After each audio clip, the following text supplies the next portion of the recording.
Banner ವಿಚಾರಕ್ಕೆ ಘರ್ಷಣೆ ಪ್ರಕರಣದಲ್ಲಿ ಮೃತಪಟ್ಟಿರುವಂತಹ ರಾಜಶೇಖರ್ ಅವರ ಅಂತಿಮ ಯಾತ್ರೆ ಆರಂಭವಾಗಿದೆ. ಈಗ ರಾಜಶೇಖರ್ ಶವದ ಅವರ ಪಾರ್ಥಿವ ಶರೀರ ಅಂತಿಮ ಯಾತ್ರೆ ಆರಂಭ ಆಗಿದೆ.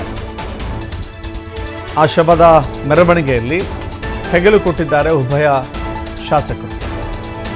ಹೆಗಲು ಕೊಟ್ಟಂತ ಶಾಸಕರಾದ ಭರತ್ ರೆಡ್ಡಿ ಮತ್ತು ಕಂಪ್ಲಿ ಶಾಸಕ ಗಣೇಶ್. ಬಳ್ಳಾರಿಯ ಹುಸೇನ್ ನಗರದಿಂದ ಈ ಅಂತಿಮ ಯಾತ್ರೆ ಆರಂಭವಾಗಿದೆ.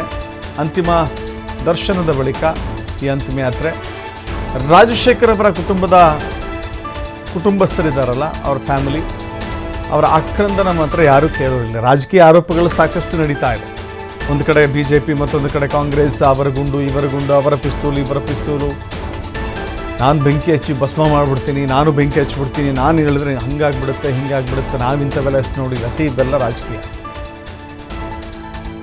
ಇಲ್ಲಿ ಭರತ್ ರೆಡ್ಡಿ ಫ್ಯಾಮಿಲಿ ಇಂಥ ಸಾವುಗಳನ್ನು ಎಷ್ಟು ನೋಡಿದೆಯೋ ರಾಜಕಾರಣದಲ್ಲಿ, ಹಾಗೆ ಜನಾರ್ದನ ರೆಡ್ಡಿಯ ಕುಟುಂಬ ಇಂಥ ಸಾವುಗಳನ್ನು ಅದೆಷ್ಟು ನೋಡಿದೆಯೋ ರಾಜಕೀಯದಲ್ಲಿ ಅದೆಷ್ಟು ಜನರ ಸಾವುಗಳನ್ನು ನೋಡಿರಬಹುದು. ಆದರೆ ರಾಜಶೇಖರ್ ಕುಟುಂಬ ಇಂಥ ಸಾವು ನೋಡಿರೋದು ಮೊದಲು. ಹೀಗಾಗಿ ಅದನ್ನು ಅರಗಿಸಿಕೊಳ್ಳುವ ಶಕ್ತಿ ಇದೆಯಲ್ಲ ಆ ಕುಟುಂಬಕ್ಕೆ, ಖಂಡಿತವಾಗಿಯೂ ಅಷ್ಟು ಸುಲಭ ಸಾಧ್ಯವಲ್ಲ. ಅವರ ಇಡೀ ಕುಟುಂಬ, ಅದು ಹೇಳಿ ಕೇಳಿ 26-27 ವರ್ಷದ ಯುವಕ ತನ್ನ ಬದುಕನ್ನು ಕಟ್ಟಿಕೊಳ್ಳಬೇಕಾಗಿತ್ತು, ಇಡೀ ಕುಟುಂಬವನ್ನು ನೋಡಿಕೊಳ್ಳಬೇಕಾಗಿತ್ತು. ರಾಜಕಾರಣದಲ್ಲಿ ಇವರು ಅನೇಕ ಕೊಲೆಗಳನ್ನು ನೋಡಿರ್ತಾರೆ, ಅನೇಕ ಅನಿರೀಕ್ಷಿತ ಘಟನೆಗಳನ್ನು ನೋಡಿರ್ತಾರೆ.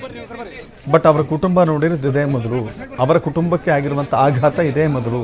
ನಿಮ್ಮ ರಾಜಕಾರಣದಲ್ಲಿ ಆಘಾತ ಅಂತ ಅನ್ನಿಸ್ಕೊಳ್ಳೋದಿಲ್ಲ, ಅದೊಂದು ಘಟನೆ ಅಂತ ಅನ್ನಿಸ್ಕೊಳ್ಳುತ್ತೆ. ನೋಡ್ತಾ ಇದ್ದೀರಿ, ಅಂತಿಮ ಯಾತ್ರೆ ಸಾಗ್ತಾ ಇದೆ. ಕುಟುಂಬಸ್ಥರು ಗೋಳಾಡ್ತಾ ಇದ್ದಾರೆ, ಕಣ್ಣೀರಿಡ್ತಾ ಇದ್ದಾರೆ. ಇಡೀ ಅವರ ಕುಟುಂಬ ಇವತ್ತಿಗೆ ಮಾತ್ರ ಅದು ಅಂತಿಮ ಯಾತ್ರೆ ಅಂತ ಅನ್ನಿಸ್ಕೊಳ್ಳುತ್ತೆ. ಇವರ ಕುಟುಂಬಕ್ಕೆ ಅನೇಕ ಜನ ನೆರವು ನೀಡುವ ನೆಪದಲ್ಲಿ ಬರ್ತಾರೆ, ಮಾತನಾಡ್ತಾರೆ, ಅಥವಾ ಧೈರ್ಯ ಹೇಳ್ತಾರೆ, ನಿಮ್ಮ ಜೊತೆ ನಾವಿದ್ದೇವೆ, ತಲೆ ಕೆಡಿಸ್ಕೊಳ್ಬೇಡಿ ಅಂತ ಹೇಳ್ತಾರೆ. ಅದೆಷ್ಟೇ ಹೇಳಿದ್ರು ಕೂಡ ಮೃತಪಟ್ಟಿರುವಂಥ ಆ ಮಗ ವಾಪಸ್ ಬರೋದಿಲ್ಲ. ನಾಳೆಯಿಂದ ಈ ರಾಜಕಾರಣಿಗಳು ಆ ಮನೆಗೆ ವಾಪಸ್ ಬರೋದಿಲ್ಲ. ಇದು ಕಹಿ ಸತ್ಯ. ಇದು ಇವತ್ತಿನ ದಿನಕ್ಕೆ ಮಾತ್ರ ಇಷ್ಟವಿಲ್ಲ, ಇದೆಲ್ಲವೂ ಕೂಡ ನಡೆಯುತ್ತೆ. ಆ ಕುಟುಂಬಕ್ಕೆ ಇದು ಶಾಶ್ವತ ನೋವು ಅಷ್ಟೇ.